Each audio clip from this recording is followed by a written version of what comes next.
Revenons à Jésus, chemin, vie et vérité. Revenons à Jésus, humilions-nous, repentons-nous. Revenons à Jésus, c'est lui qui relève, c'est lui qui élève. Revenons Pourquoi? à Jésus. Parce que dès à présent, le Seigneur peut revenir à n'importe lequel moment. À n'importe lequel moment. À n'importe lequel moment. Pourquoi? Parce que le mois de septembre ici, le mois de septembre, le mois de septembre, voilà. Le mois de septembre, je suis en train de voir sur le mois de septembre comme le Seigneur me reparle encore d'Israël. Il me reparle encore d'Israël. Mais le Seigneur m'amène dans la deuxième partie du mois de septembre. Et il me fait tenir comme à partir du 13. Je suis d'abord à partir du 13. Puis je suis en train de regarder la deuxième partie du mois de septembre. Rebababa Shayavasia. Tu ennuies ma tête et ma coupe déborde de Saint-Esprit. Brasse de Vachesia. Je veux Israël être vraiment dans beaucoup de situations un peu compliquées.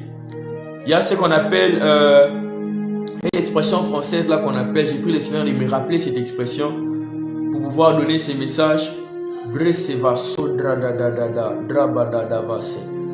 Voilà, je vais vous expliquer. J'ai vu Israël signer beaucoup d'accords. J'étais en train de voir beaucoup d'accords à caractère commercial.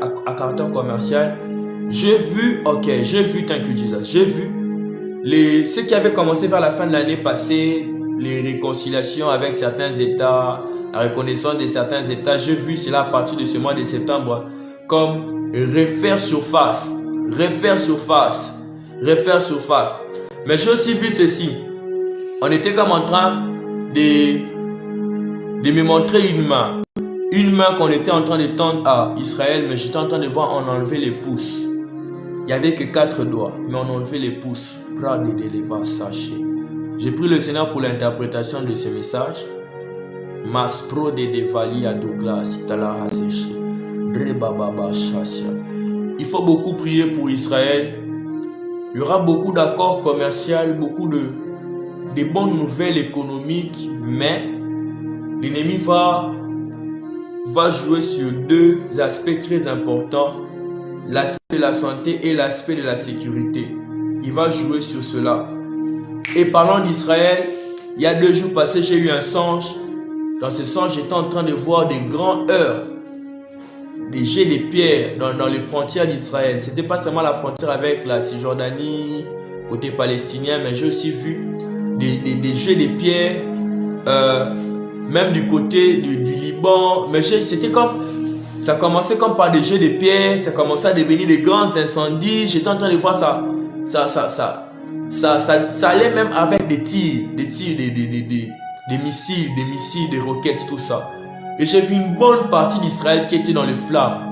Puis j'ai vu un général d'Israël s'élever, aller comme au front, commencer comme à parler. Mais j'ai vu ce général mourir.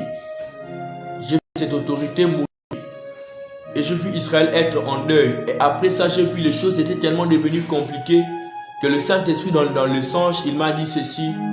Vois ce qui est en train d'arriver. Vois ce qui est en train d'arriver et avertis. Je tiens encore à sonner l'alarme. Prions pour Israël. Prions pour les nations arabes. Parce que les temps qui sont en train de venir, je ne dis pas ça parce que pour ce qui s'est fait en Afghanistan, tout ça. Mais je suis en train de parler de ça. Parce que le Seigneur nous avait déjà aussi révélé beaucoup de choses qui se sont accomplies par ces événements. Mais je parle aussi de cela pour ce qui est en train de venir. Parce que les mois à venir, surtout en commençant par janvier. Parce que janvier, j'étais en train de faire une vision, j'ai vu comme une jeune femme dont on était en train de mettre une corde sur la main, mais on mettait comme sa main derrière son dos. J'ai dit au Saint-Esprit, c'est qui? Il m'a dit, c'est Israël. Et j'étais en train de voir comme il y avait comme beaucoup de problèmes. On était comme en train d'incriminer Israël dans beaucoup de choses, citer Israël dans beaucoup de choses. Prions pour les nations, parce que la diplomatie sera mise à l'épreuve. Je reviens sur l'église. L'église doit être en prière. l'église doit être en prière. Mais la chose que l'église doit faire, c'est la repentance premièrement. La repentance premièrement. Le Seigneur nous appelle à la repentance. Le Seigneur nous appelle à la repentance. Qui que tu sois, peu importe ton niveau, ton grade ou bien tes années dans la foi, le Seigneur t'appelle à t'examiner toi-même et à voir s'il y a quelque chose qui est encore les talons d'Achille, les points d'accès pour l'ennemi dans ta vie, et à te repentir par rapport à ça. Nous passons par des temps très difficiles, très compliqués. Mais celui qui persévérera jusqu'à la fin sera sauvé. Je répète encore les messages pour l'église, que celui qui prononce le nom du Seigneur, qui s'éloigne de l'iniquité, Sabradadadasha, Brabasha. Que celui qui prononce le nom du Seigneur, qui s'éloigne de l'iniquité. Revenons à Jésus. Revenons à notre première amour. Revenons à Jésus. Tout comme le Fils prodigue. Revenons à Jésus. On prêche la croix. Est-ce qu'on vit la croix? Mais la croix, c'est quoi? Tu me l'expliques ou pas? La croix, c'est l'obéissance. La mort à soi. Plus de Christ, moins de moi. Seigneur, ta grâce. Il faut qu'on s'humilie, prie, communie avec Saint-Esprit. La foi vient de ce qu'on entend. Ce qu'on entend vient de l'évangile. Donne-moi la force, l'assurance d'annoncer ta parole. Le regard vers toi, même si le diable roule. Mon regard vers toi, même si tout n'est pas rose. Par ton sacrifice, j'ai obtenu gain de cause. Jésus.